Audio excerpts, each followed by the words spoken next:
जी और अंगद जी को विशेष कार्यभार देके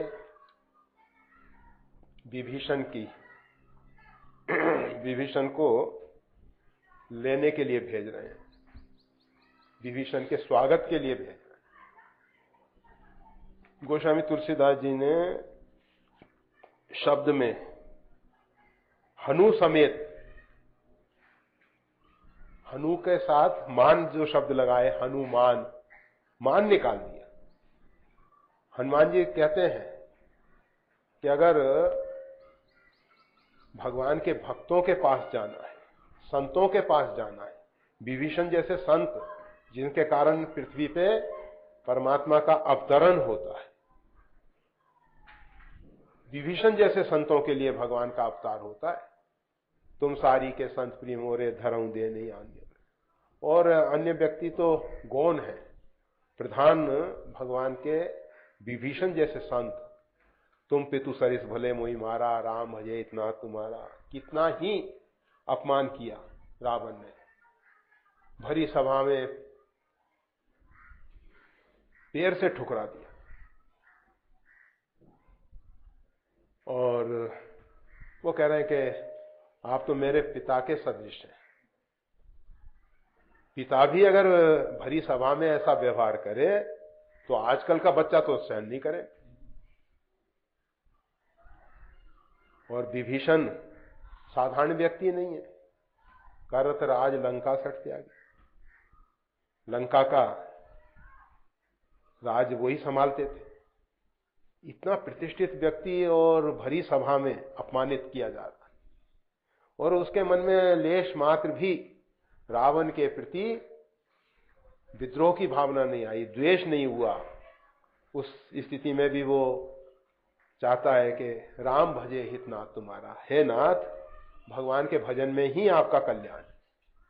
आप जिस भी प्रकार से हो भगवान का भजन करें। और इसके बाद विभीषण जो है परमात्मा के पवित्र गुणों का चिंतन करते हुए, लीलाओं का चिंतन करते हुए भगवान की शरण में पहुंचते हैं। अनेकों बार ये बात स्पष्ट की गई है कि हम सब के साथ ऐसा दुर्व्यवहार हो जाता है तो दिन रात हमारा मगज खराब होता है, हमारी बुद्धि खराब हो जाती है। हम वही चिंतन करते रहते हैं कि अमुक व्यक्ति ने हमारे साथ ऐसा कैसे कर दिया, देख लेंगे उसको। हम समय को देखते रहते हैं कि कब हमको अवसर मिल जाए और उसको अच्छे ढंग से पटक दें।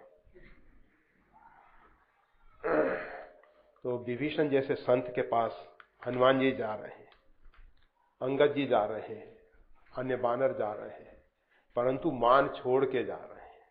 मान को साथ लेके नहीं जा रहे। संत मिलन को चालिए तजमाई का अभिमान।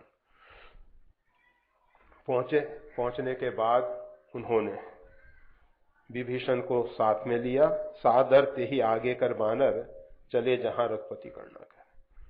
आदर पूर्वक विभीषण को आगे किया और उनके पीछे पीछे ये सब वानर समूह चल रहा है। कहां पहुंचे? चले जहां रघुपति करना कर।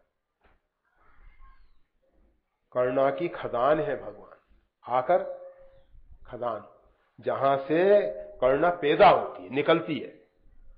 और ये एक ऐसी खदान है, खदानों की स्थिति तो ये होती है कि उनकी एक क्षमता होती है, बस इतना ही उसमें से खोद के निकाला जा सकता है। परंतु ये कर्णाकर ऐसे हैं, कितनी ही कर्णा निकालते रहे कमी नहीं आती। भगवान के यहां कर्णा की कमी नहीं। वैसे उनकी आदिशक्ति निसीम कर्णा पूर्ण, उसकी कोई सीमा नहीं है, वो ऐसे कर्णा से परिपूर्ण है। तो चले जहां रघुपति कर्णा कर, वहां पहुंचे जहां भगवान श्री राम विराजमान है। दूर ही ते देखे दो भ्राता, नयनानंद दान के दाता।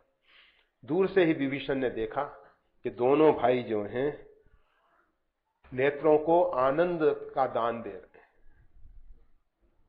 भगवान जो हैं अपने भक्तों को नयनानंद देते हैं, नेत्रों का आनंद प्रदान करते हैं। दूर से ही हम भगवान से कितनी ही दूर हैं, और ये बात हमेशा ख्याल कर लेनी चाहिए।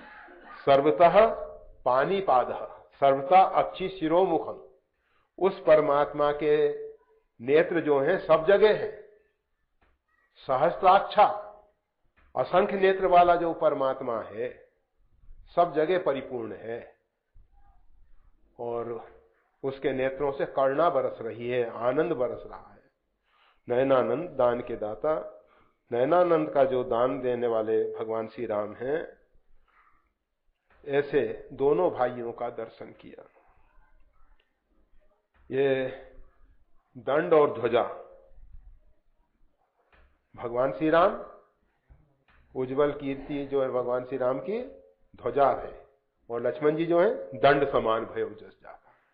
तो दंड और ध्वजा का दर्शन हो रहा है विभीषण को। जैसे हम मंदिर पे जाते हैं तो पहले दूर से शिखर दिखाई देता है, और आजकल तो गलियां ऐसी हो गई हैं कि देखना कठिन हो रहा है।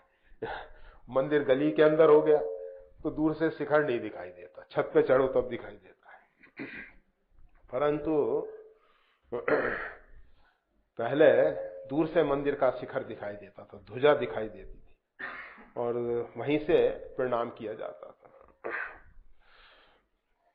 दूर ही ते देखे दो भ्राता, नयनानंदान के दाता, बहुरी राम छब धाम बिलोकी, रहे उठटक एकटक बल्लोकी। और जरा थोड़ा नजदीक पहुंचे, नजदीक पहुंचने पे भगवान छवि के धाम जो हैं श्री राम, उनका दर्शन होने लगा। बस जब भगवान का दर्शन होने लगा, रहे उठटक एकटक बल्लोकी, एक तक देखने लग गए, त्राटक लग गया। त्राटक के लिए प्रयास नहीं करना पड़ा, सहज हो गया, सहज हो गया। भगवान ने विचार किया कि अगर इसी प्रकार से एकटक देखता रहेगा तो आगे की लीला, जिस भाव से भगवान के शरणापन्न हो रहे हैं विभीषण, उसमें कुछ बाधा आएगी। जब भक्त भगवान की ओर आगे बढ़ता है तो भगवान भी भक्त की ओर आगे बढ़ते हैं। ऐसा नहीं होता कि केवल भक्त आगे चल रहा है, भगवान नहीं चल रहे। तो भगवान ने विचार किया कि इसकी गति रुकनी नहीं चाहिए, इसको आगे बढ़ना चाहिए। तो भगवान ने लीला रची।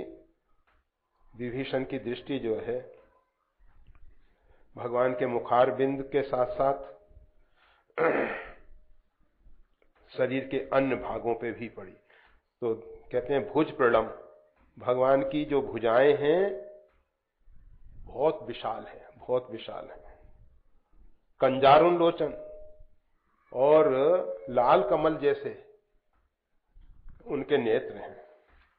श्यामल गात, शरीर की आभा जो है श्यामल है। प्रणत भय मोचन, और ये जो आभा है, श्यामल आभा जो है, हरित श्याम, भगवान श्री राम जो है हरित श्याम है।